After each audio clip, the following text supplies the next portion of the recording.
नमस्कार, स्वागत है आप सबका राजनीति के इस अखाड़े में। मेरा नाम है अजय सेतिया। मित्रों, सुप्रीम कोर्ट में अरविंद केजरीवाल की सांस अटक गई है। जस्टिस सूर्यकांत और जस्टिस उज्जवल भुइयां ने दिन भर सुनवाई की, लेकिन जमानत नहीं दी, क्योंकि असिस्टेंट सोलिसिटर जनरल एस.ए. राजू ने कोर्ट में ऐसी बात कह दी कि जज खुद ही शर्मसार हो गए।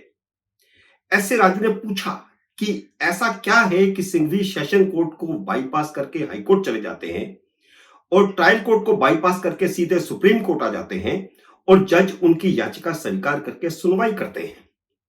उन्होंने सुप्रीम कोर्ट से सवाल किया कि क्या आम आदमी को यह सहूलियत मिल सकती है जिसकी चर्चा सारी दुनिया में हो रही है, उसे एएसजी राजू ने भरी कोर्ट में कह दिया।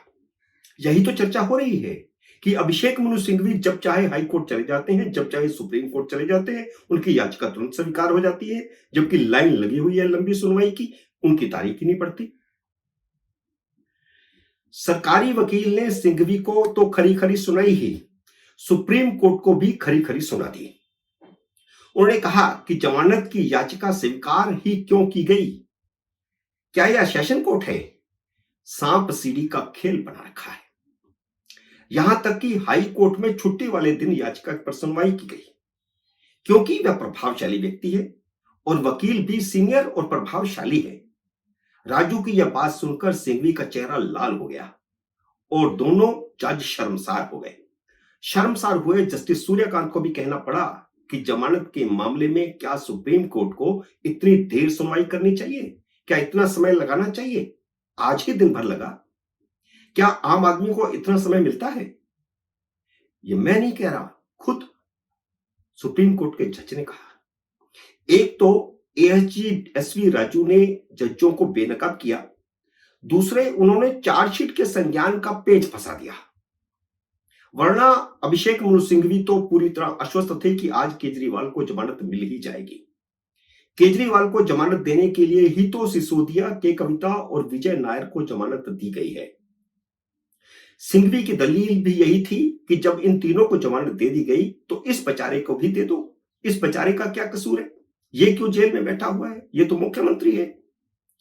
पर एस.ए. राजू ने ऐसा पेच फंसा दिया कि जस्टिस सूर्यकांत और जस्टिस भुइयां ठिठक गए। जमानत देते देते ठिठक गए। राजू ने केजरीवाल के खिलाफ दाखिल चार्जशीट का जिक्र कर दिया। अभी 3 दिन पहले ही ट्रायल कोर्ट ने अरविंद केजरीवाल के खिलाफ दाखिल चार्जशीट पर संज्ञान लिया है।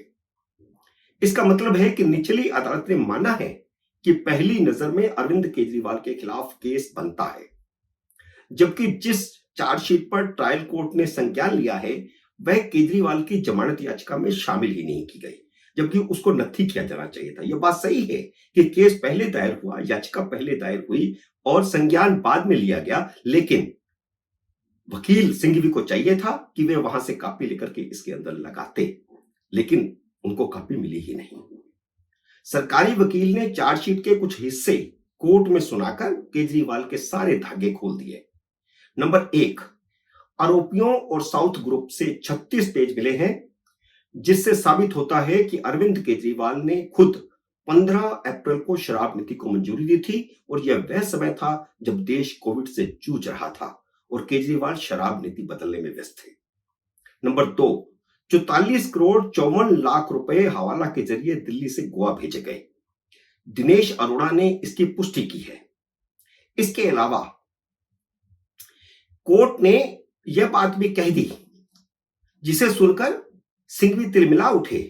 उन्होंने कहा कि पंजाब में शराब के ठेकेदारों को दिल्ली में आकर के रिश्वत देनी पड़ती है, तब उनको ठेके मिलते हैं। उनको दिल्ली का रास्ता दिखा दिया जाता है। पंजाब सरकार पंगु हो गई है। उन्होंने इसका उदाहरण भी कोर्ट में रख दिया। 5 अगस्त को हाई कोर्ट ने केजरीवाल को जमानत के लिए ट्रायल कोर्ट जाने में कहा था, लेकिन ट्रायल कोर्ट में नहीं जाकर के वह सीधे ही सुप्रीम कोर्ट आ गए। फिलहाल तो सुप्रीम कोर्ट ने सुनवाई पूरी करके फैसला सुरक्षित रख लिया है। उम्मीद है कि फैसला सोम या मंगलवार को आएगा, लेकिन सुप्रीम कोर्ट के जज जितने दबाव में हैं, उससे लगता है कि शर्मसार किए जाने के कारण जमानत भले ही टल गई है, तुरंत जमानत नहीं दी है, लेकिन जमानत देर सवेर होगी ही। क्योंकि के कविता और सिसोदिया के मामले में सुप्रीम कोर्ट ने दोनों को कहा था कि ट्रायल कोर्ट जाओ, लेकिन केजरीवाल के मामले में सुप्रीम कोर्ट ने ऐसा नहीं कहा है, जो दाल में काला ही नहीं बल्कि सारी दाल ही काली होने की ओर इशारा करता है।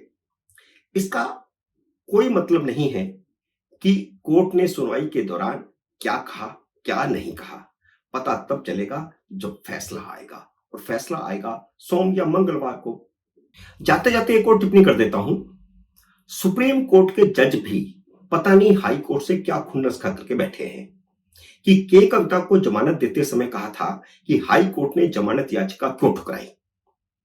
जज के खिलाफ टिप्पणियां भी की थी, लेकिन क्या सुप्रीम कोर्ट से जजों से यह नहीं पूछा जाना चाहिए कि तीन बार याचिका ठुकराकर चौथी बार उन्होंने खुद मनीष सिसोदिया को जमानत क्यों दी थी? और इस मामले में भी जस्टिस भुइयां ने कहा कि हाई कोर्ट ने 3 पैराग्राफ का एक आदेश लिखने के लिए 7 दिन लगा दिए, लेकिन यह मामला अगर सिंघवी और केजरीवाल का नहीं होता तो क्या जज हाई कोर्ट पर यह टिप्पणी करते? खुद सुप्रीम कोर्ट महीनों महीनों तक फैसले सुरक्षित रखता है, इसके अनेक उदाहरण हैं। केजरीवाल के लिए इतना सॉफ्ट कॉर्नर क्यों है? सुप्रीम कोर्ट के जज को इस बात से क्या लेना देना था कि हाई कोर्ट ने फैसला लिखने में कितना वक्त लिया? खुद सुप्रीम कोर्ट अपने चेहरे को जरा देखे आईने में। मित्रों, उम्मीद है मेरा ये वीडियो आपको पसंद आया होगा। इसे लाइक और शेयर कीजिए। अगर आपने मेरे YouTube चैनल को अब तक सब्सक्राइब नहीं किया तो कृपया सब्सक्राइब करके अपना आशीर्वाद दीजिए। जल्दी मिलते हैं अगले वीडियो में किसी अन्य विषय के साथ। तब तक नमस्कार।